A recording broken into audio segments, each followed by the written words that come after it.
Welcome to my podcast on my Section 5 Ofsted inspection critical incident.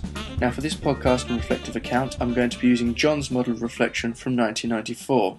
It was initially conceived for the use of nursing, but I thought it'd be good for this podcast as it uses cues for reflection as opposed to being cyclical. It will allow me to access, make sense of, and learn through experience. So as an academy, we knew the Ofsted inspection was coming as we had the call on the Monday and Ofsted were then in on the Wednesday and the Thursday.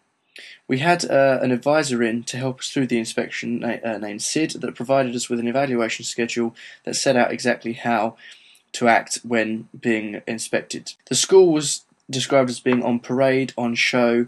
The senior leadership team were pushing for best practice to be demonstrated at all times. Now, throughout the whole period, they were going through the school with a fine-tooth comb, and obviously the pressure was on.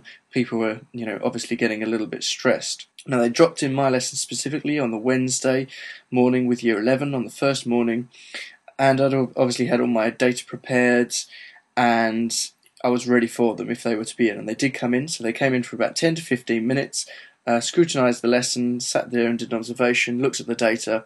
Everything seemed to be in order. They went out. As the gentleman dropped the information back on the table that he'd been looking at, he verbally fed back to me, "Excellent." So that was obviously a good point for me. The Academy got a 1 overall officially. It was verbally told to us, but is now later out officially as 1 excellent, outstanding rather, overall as an Academy.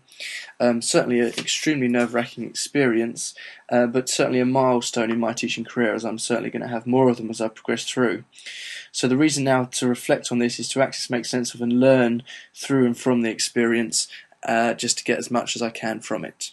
Now looking at the influencing factors of this critical incident, from John's model it breaks down into internal and external factors. I first of all didn't really understand what this meant, so research in and around John's model led to internal factors being comparable to strengths and weaknesses from SWOT analysis, looking at myself.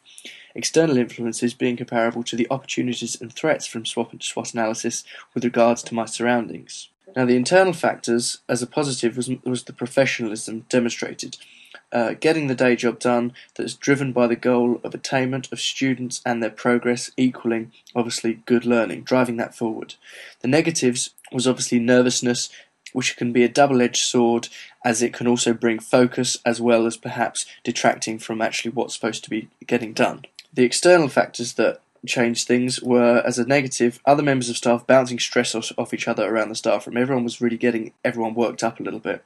But the pro of this was a communal spirit actually demonstrated, pulling together, which kind of got the whole thing done, and we got out the other side without too much damage. What mainly influenced the decision-making itself and the actions subsequent to that was the drive for best practice. We had it drummed into us from early on that we needed to be on parade and do the best we can, and that's what really drove us forward. It would be foolish to think that when Ofsted inspectors are in, a school is as it always is. There's always little tweaks that need to be made. And these tweaks came from the evaluation for schools provided by Ofsted, dated from September 2009. It outlines specifically what Ofsted are looking for and allows us to hone our best practices towards that framework. What makes an outstanding lesson was also very important to me, as it had a lesson observation sheet that said exactly what needed to be done, and I actually ensured that I was hitting these points to make sure my lesson was as good as it could be. As for alternative strategies, there are 3 main points from John's model. Could I have dealt with this better? What other choices did I have? And what would the consequences be of these choices? First up, I think I did okay, but I could have obviously done better. The thing I could have done to improve was really just to chill out and not panic. As the advisor said prior to the Ofsted inspection, as a practitioner teaching, teach well and do the day job. What other choices did I have? There weren't really any other choices, that I couldn't really avoid it. I was apprehensive about the inspection itself, but I really wanted to go through it, and I didn't really want to miss the opportunity to learn from it. If for whatever reason I did not participate as a consequence, I would have had a missed opportunity for learning. I will certainly encounter another Ofsted inspection throughout my career, and I really wanted to be aware of the procedure, so when it did arise again, I knew what to expect. The last section of John's model is learning, and probably the most important section. The first cue from the model is how can I make sense of the experience. I found that it was a necessary experience to focus my actual practice itself. It developed understanding of the procedure of the instance, and on future practice it opened my eyes to what else there was other than just teaching well. I found that I could actually deal with it and past experience really just made sense of and ratified what I was already doing, as my lesson that was observed was a fairly typical lesson. I now feel relieved that it's over, and I feel I've certainly learned something, and how it actually impacts an organisation and an individual. I'm looking forward to see what happens next as a result of the inspection, and as an organisation we'll now just roll on to the next chapter.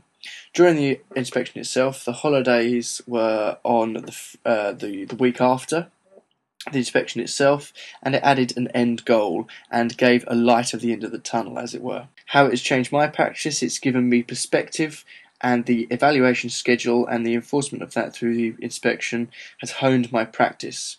And the evaluation schedule, as I've said before, is everything you need to know for self-assessment with frameworks with regards to teaching and learning. Mainly, really, just the ratification of what I was already doing and honing it with the evaluation schedule had the biggest impact of my practice, and that's the main thing that came out of this critical incident. And really and truly pushing for best practice at all times. That then finishes this reflective account using John's model from 1994. I hope it's provided a good reflective account of the critical incident, and I hope you've enjoyed it. I enjoyed using this media of podcasting, and I hope again to use it in the future. Thank you very much for listening, and I'll speak to you soon.